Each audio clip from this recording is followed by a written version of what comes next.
రాసుకొని పూసుకొని తిరుగుతుండా లేదా, ఏం మాట్లాడిండు, ఇవన్నీ చూసుకొని ఒక నిర్ణయం తీసుకొని ప్రకటించాలి. కుల్లా చెప్తున్నారు ఎమ్మెల్యేలు 10 మంది ఆ పార్టీలో చేరినాక, కాంగ్రెస్ పార్టీలో చేరినాక వాళ్ళు మాట్లాడిన మాటలు, వాళ్ళ నోట్లకెళ్ళి వచ్చిన మాటలు, మైకులో చెప్పిన మాటలు బొచ్చెడున్నాయి.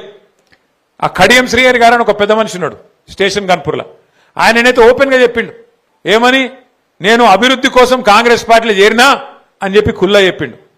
అట్లాగే పోచారం శ్రీనివాసరెడ్డి గారు మన ప్రభుత్వంలో 5 ఏళ్ళు మంత్రి, 5 ఏళ్ళు మరి స్పీకర్.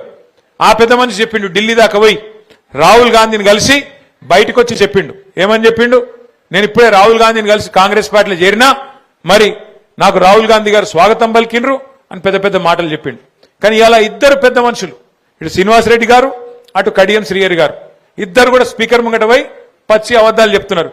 మేము ఎక్కడ పోలే, మేము టీఆర్ఎస్ పార్టీలోనే ఉన్నాం, మేము ఎక్కడ పోయినాం కాంగ్రెస్లకు అని చెప్పి అలా అబద్ధం చెప్తుంటే, స్పీకర్ గారు అన్ని ఆధారాలుంటే అది పక్కకు పెట్టి వీళ్ళెవ్వరు కూడా మా వాళ్ళు కాదు, కాంగ్రెస్ వాళ్ళు కాదు, వీళ్ళందరూ కూడా టీఆర్ఎస్ వాళ్ళు అని చెప్పి పాపం స్పీకర్ గారు కూడా పచ్చి అబద్ధాలు చెప్పే పరిస్థితి వచ్చింది. అంటే ఈ మాట మీకు ఎందుకు చెప్తున్నా అంటే, రాజకీయాల్లో ఇలా అట్లా తయారైంది పరిస్థితి. నిజంగా ఎమ్మెల్యేలను చూస్తే నాకు జాలి కలుగుతా ఉన్నది, స్పీకర్ గారిని చూస్తే కూడా జాలి కలుగుతా ఉన్నది. స్పీకర్ గారేమో పాపం ఇలా ముఖ్యమంత్రి చెప్పినట్టు అబద్ధాలు ఆడక తప్పని పరిస్థితుల్లోకి స్పీకర్ గారు నెట్టబడ్డారు.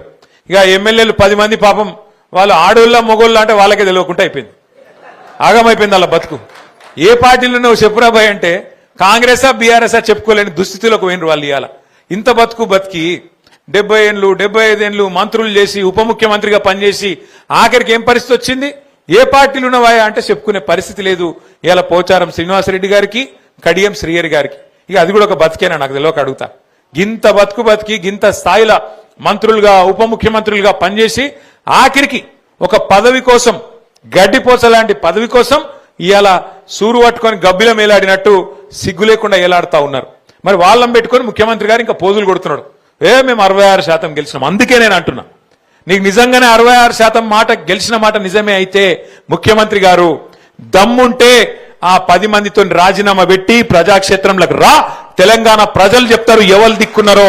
రైతులను, తెలంగాణలోని బీసీలను, తెలంగాణలోని ఎస్సీ ఎస్టీలను, తెలంగాణలోని మహిళలను మోసం చేసినందుకే ఇలా గ్రామ పంచాయతీ ఎన్నికల్లో కూడా నీకు కర్రుగాల్చి వాత పెట్టింది.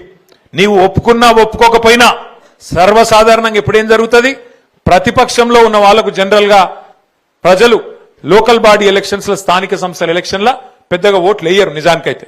ఎందుకంటే ప్రభుత్వంలో ఉన్నోళ్ళు అయితే ఏమైనా పనులైతే ఏమో అనుకుంటారు. కానీ ఇవాళ తెలంగాణలో ఏం జరుగుతున్నది, ఇవాళ ముఖ్యమంత్రి గారు ఊరూరు తిరిగినా, జిల్లా జిల్లా తిరిగి ప్రచారం చేసినా, 2 సంవత్సరాల విజయోత్సవం పేరిట పరోక్షంగా ఎన్నికల ప్రచారం చేసినా, కాంగ్రెస్ పార్టీ నాయకులు బెదిరించినా, అధికార యంత్రాంగాన్ని అడ్డం పెట్టుకొని చాలా దుర్మార్గమైన పనులు చేసినా ప్రజలు మాత్రం స్పష్టంగా ఉన్నారు. మళ్ళా కేసీఆరే రావాలే, మళ్ళా గులాబీ జెండానే ఎగరాలే, మళ్ళా పల్లెళ్ళు బాగుపడాలి అంటే ఖచ్చితంగా మళ్ళీ బీఆర్ఎస్ఏ రావాలి అనే ఆలోచనతోని ఇవాళ సిరిసిల్లలో ఇచ్చిన తీర్పు మీకు ఒక నిదర్శనం అని చెప్పి నేను విజ్ఞప్తి చేస్తా ఉన్నా. దయచేసి నేను మిమ్మల్ని కోరేది ఒకటే ఒక్క మాట, భయపెడతారు, బెదిరిస్తారు, ఫోన్లు చేస్తారు. గట్లెట్లుంటుంది, మీరు మాతోనుంటేనే మీరు రేపు ఏమైనా పనులు చేస్తారు, లేకపోతే మీకు ఎక్కడికెళ్ళి వస్తాయి అని మాట్లాడతారు. కొంతమంది ఎమ్మెల్యేలు అయితే కుల్లా చెప్తున్నారు, కాంగ్రెస్ ఎమ్మెల్యేలు మైకులలోనే బెదిరిస్తున్నారు. మీరు చూసింటారు కొంతమందిని మాట్లాడేది. ఒక ఆయన అంటున్నాడు, కాంగ్రెస్ ఎమ్మెల్యే, ఒక్క ఇందిరమ్మ ఇల్లియ్యా, ఎట్లిస్తారో నేను చూస్తా బీఆర్ఎస్ వాళ్ళు గెలిచిన కాడ అంటుండు. ఇంకొక ఆయన అంటున్నాడు, నా ఇంటికాడికి వస్తే మెడలు పట్టి నూకేస్తా అని ఇంకొక ఆయన అంటున్నాడు, కాంగ్రెస్ ఎమ్మెల్యే. నేను మీకు ఒక్కొక్క సర్పంచ్ గారికి, ఉప సర్పంచ్ గారికి, వార్డు సభ్యులకు నేను ఒకటే మాట చెప్తా ఉన్నా. ఇవాళ ఎమ్మెల్యేలకు ఇచ్చే నిధులు గాని, సర్పంచులకు వచ్చే నిధులు గాని, ఎంపీలు ఖర్చు పెట్టే నిధులు గాని, ప్రభుత్వం ఖర్చు పెట్టే ప్రతి పైసా ఇదంతా కూడా ప్రజల సొమ్ము. పన్నుల రూపంలో మీరు ప్రజలు మనకు కట్టే సొమ్మునే మనం ధర్మకర్తల్లాగా, వారు ఎన్నుకున్న ప్రజాప్రతినిధులు కాబట్టి మళ్ళా తిరిగి వాళ్ళ కోసమే ఖర్చు పెడతాం తప్ప ఇదేదో నా ఇంటెనక పొలం అమ్ముడో, లేకపోతే రేవంత్ రెడ్డి గారు ఆయన ఇంటెనక పొలం అమ్మో కడతలేడు, ఎవరి ఇంటెనక పొలం అమ్మి వచ్చి సొంత పైసలతో పెట్టిన పైసలు కావి. అందుకే ఏ ఎమ్మెల్యే అడ్డం పొడుగు మాట్లాడినా, ఏ ఎమ్మెల్యే చిల్లర మల్లరగా మాట్లాడినా మనం పట్టించుకునే అవసరం లేదు. ఎందుకంటే అది అయ్య సొత్తు కాదు, వాళ్ళ అత్త సొమ్ము కాదు. వాళ్ళు ఇష్టం వచ్చినట్టు మీకు ఇష్టం ఉన్నట్టు ఇయ్యనికి, లేకపోతే ఇవ్వకుండా ఉండేతందుకు. భారతదేశంలో ఒక రాజ్యాంగం ఉన్నది. ఆ రాజ్యాంగం రాసిన మహానుభావుడు